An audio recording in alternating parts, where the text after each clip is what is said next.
We are in the middle of a sermon series on the 3 rules: do no harm, do good, and stay in love with God. And last week we were talking about doing no harm. Just to catch you up, for those of you who weren't here, doing no harm is being intentional to live life in a way that we do not diminish the life around us. We need to be aware and intentional that in our words, our actions, and even in our silence, we do not create harm. That in our living, we acknowledge the fact that every one of us has the divine image of God within us, and that we have to have a commitment in living in respect and honor of the divine that is in every one, even if they rub us the wrong way. That's doing no harm. This week, we shift to do good. At first, that might sound like a simple thing, but when we really delve into it, we're going to find that it's as complicated as doing no harm. Throughout the Bible, we hear God speak. Love your neighbor as yourself. Love your enemies. Do good to those who hate you. It's a message that God keeps saying, and it's incredibly hard for us to fully get it, and then even more importantly, to live it. Reuben Job, in his book, The 3 Words, 3 Simple Rules, the words of Jesus and Wesley suggest that doing good is a universal command. That doing good is not limited to me or to those who like me. Doing good is directed at everyone, even those who do not fit my category of worthy to receive any good that I or others can direct their way. This command is also universal in that no one is exempt from it. Doing good can really be simple. For instance, we're going to do a little experiment right now. I would like you to look at someone in the pew next to you and just gain eye contact and smile. Come on, we can smile. Okay? You're all smiling. That wasn't that bad, right? I could have asked you to do more uncomfortable things. Now I'm going to go riskier with you. Look across the sanctuary and get eye contact with someone and smile.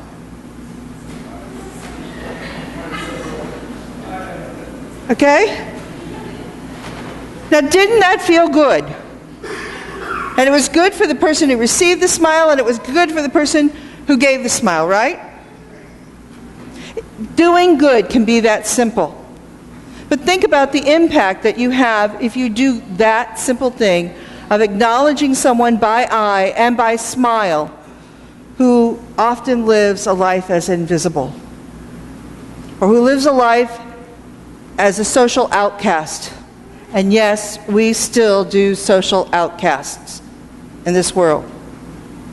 And so I'm going to challenge you this week, as one of the ways to do good is just to be intentional, to see people around you, to make eye contact and to smile, to acknowledge that their human dignity is important, that they are valued, and they are a person of worth, even if they have a different social economic status than you, especially if they have the same status as you. Strangers, poor people, displaced people, and even people who irritate us.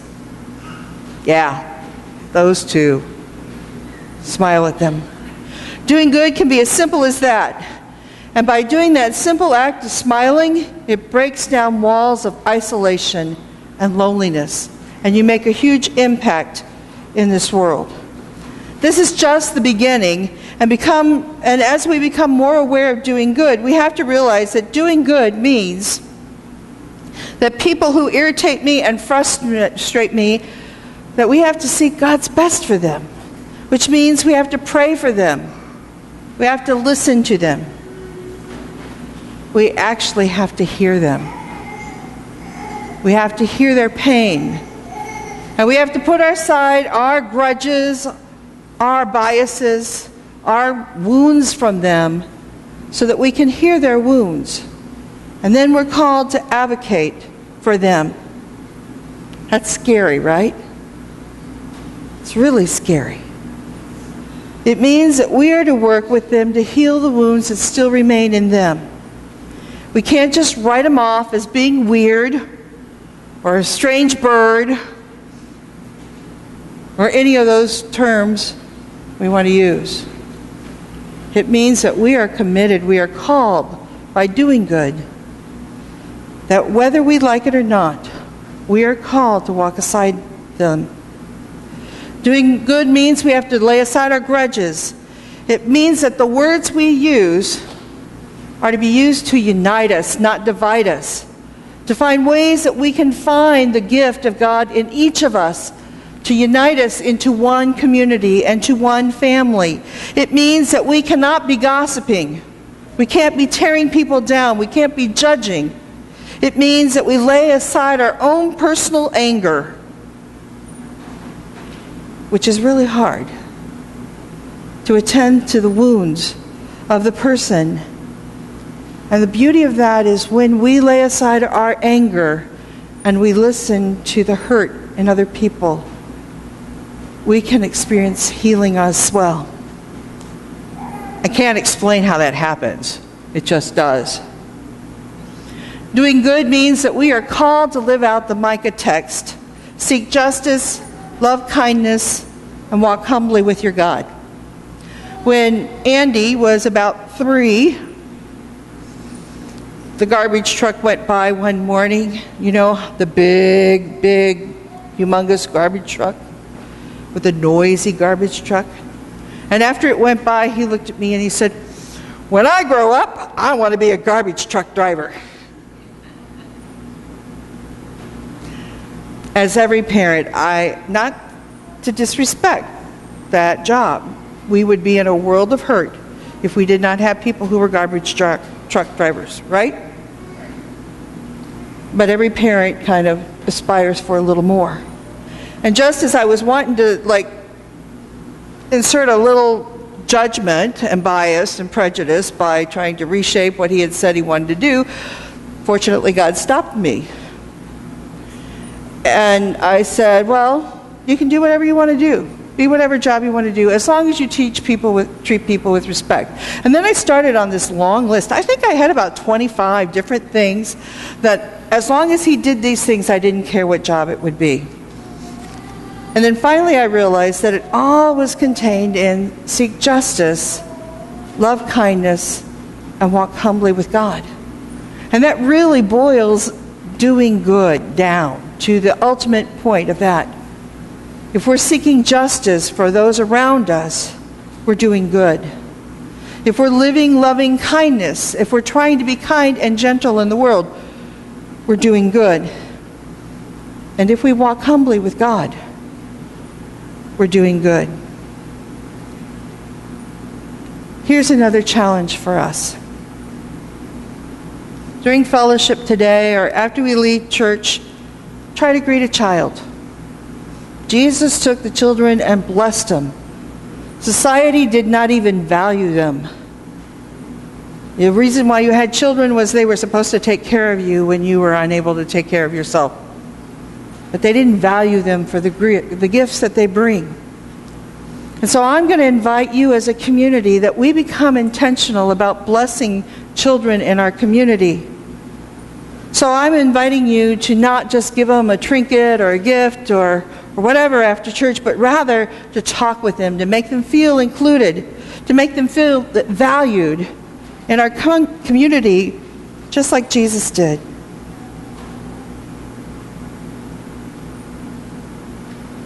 Encourage them in their learning and in their growing in this world. Invest time with them and let them know that they have a secure base in this world where they can have a place and they bring value. It really does take a village, a community of strength, people who are willing to advocate for change of systems that put our children in danger. They are in danger. People who are willing to speak truth and justice so that all children can live into adulthood. The statistics say that the odds are greater for a young African American boy to either be killed or jailed before he's 21 years old. Think about that. The statistics say an African American young male has a greater likelihood of being killed or put in jail before they hit 21. We need to work as a community so that all children can reach their 21st birthday and their 25th and their 30th. Doing good is working in our community so that not only 21 and 25 age children can make it to full adulthood and sustainability. Jean Torrance Finley says that to do good is required seeing the need and taking action, a proactive way of living. Not just going through our daily work, but intentionally looking what's going on here, what is the need, and making choices. John Wesley understood doing good was working with the poor. He spoke in unity and solidarity with the poor because he knew them. He visited them. He walked alongside them. They weren't those people. They were friends. They were family. And so he lived and spoke in unity with them, and he worked with the poor beyond charity. He created health clinics, cooperatives, a business that we now call social enterprises, credit unions, and intentional communities. We have done a great job in grasping the concept of social enterprises through the ministries of Bridge Bread, Home First, New Beginnings, and Fresh Start. I do want to be sure that we understand, though, that doing good is not a means for salvation. Salvation comes to us through the justifying grace of Jesus Christ that we just receive as God's free gift. Doing good is the natural response of experiencing God's love and grace. It is living out a holy life because God is living and working in your life. When I was a child, I remember people being called a do-gooder. Do you remember that? Oh, they're just a do-gooder. And it wasn't a compliment, it was a slam. But what if this week we were more intentional about doing good? What if this week we smiled at someone who's been treated as invisible? Would that be wrong to be a do-gooder that way?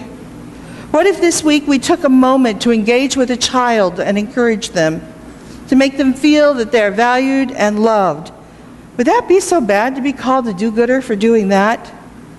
What if this week we had an idea to form a credit union or to do a microloan or to create another enterprise that would give someone who is in a dire economic situation the opportunity to get a job, to experience the confidence of being able to work, to feel the pride of knowing that they're doing something, and to know that at the end of the week they will have some sort of income.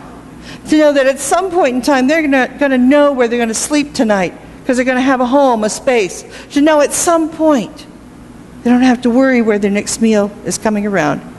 Would it really be so bad to be called a do-gooder for that?